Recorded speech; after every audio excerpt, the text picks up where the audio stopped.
Calaroga Shark Media.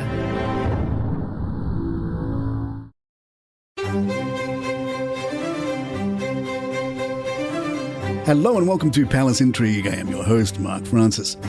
Prince Harry has been ranked among Harper's Bazaar list of the 50 most beautiful men of all time, securing the 25th spot and beating out high-profile names like David Beckham at 39, Bradley Cooper, 32nd spot. The list celebrates the hottest men of the past 60 years, and Harry managed to place ahead of other heartthrobs like Ryan Gosling, 29th, and Ryan Reynolds in 31st place. James Dean, the iconic star of Rebel Without a Cause, snagged the top spot, followed by Hollywood legends Marlon Brando, Cary Grant, Rock Hudson, and Paul Newman. The list's top 10 is packed with stars of the past, with Elvis Presley taking 6th place and Steve McQueen, Robert Redford, Clint Eastwood, and Richard Gere rounding it out. This isn't Prince Harry's first time being hailed for his looks. Back in 2020, People magazine crowned him sexiest royal, ahead of European royals like Prince Carl Philip of Sweden and even his older brother, Prince William. Nowadays, Harry's charming looks are spoken for, as he is, of course, very happily married to Meghan Markle. A source says that sexy Harry's me time has been hard on Meghan. The source tells Heat magazine, Meghan is doing her best to deal with this change, but it's not been easy. They've agreed to go their separate ways for a while when it comes to appearances and work, not least because they've got so much on their plates. They can't be in two places at once, so it's much better to divide and conquer, at least in theory. Putting these changes into action has left Meghan quite bewildered.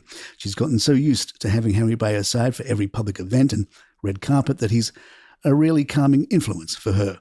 Not having him there is difficult, especially since he seems to be having no problems adjusting. He's obviously thriving on his own, while she's feeling lost and is finding it hard to cope. By all accounts, it has her questioning if them being more independent was a good idea.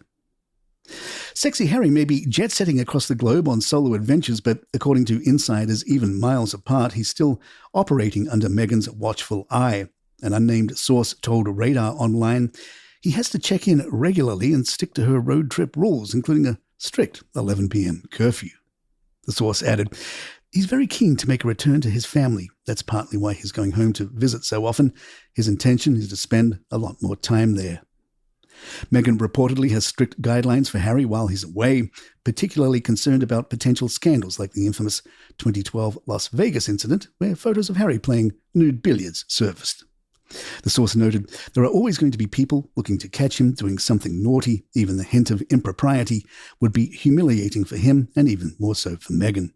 She believes somebody in his position shouldn't be putting himself into any kind of situation that could expose him as a topic of gossip and speculation, and her by association. As a result, Meghan has made it clear that going to parties or nightclubs is totally off limits for Harry. Meghan may be even more stressed out if sexy Harry gets booted out of the US during a second Trump administration. Royal expert Hugo Vickers tells The Sun, I wouldn't be at all surprised if he suddenly said, right, I'm sending Prince Harry out of this country.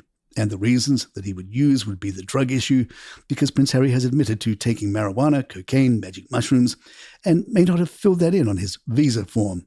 I think it's very wise to take all the possibilities into account. Looking at it from the outside, it makes perfect sense that they should have a backup plan. But Meghan is very US-based, and this would be a problem for them. Or maybe Meghan can stay in California and sexy Harry can come back home. The latest gossip column in the Montecito Journal might have some of the town's famous residents feeling a little uneasy. Richard Miniards, a former Fleet Street royal reporter who now covers the local scene, has fueled speculation about the state of the Sussexes' marriage. In his Grapevine column, Miniards points out their recent solo appearances, Harry at the Wellchild Awards in London and Meghan at Girls Incorporated of Greater Santa Barbara, leading to chatter that they may be living increasingly separate lives. Riven Rock, the area of Montecito where Harry and Meghan reside with their 2 children, is known for its celebrity allure, but Miniard's insinuations about their marriage are sure to cause a stir. He's no stranger to royal affairs, having once worked for the Daily Mirror and Daily Mail, and even claims that King Charles reads the Montecito Journal online to keep tabs on his son's family. Sure, Richard. We hear Charles not only listens to Palace Intrigue every day, but signed up for the premium description to get the show without commercials. Details in the show notes. Palace Intrigue will be right back.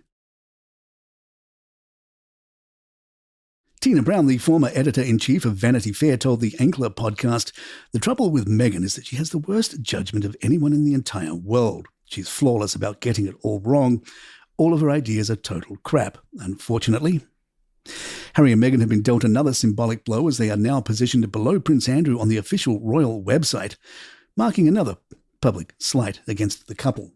The website's page, showcasing the roles of the royal family, lists King Charles and Queen Camilla at the top, followed by the Prince and Princess of Wales and other senior royals like the Duke and Duchess of Edinburgh, Princess Anne and the Duke and Duchess of Gloucester.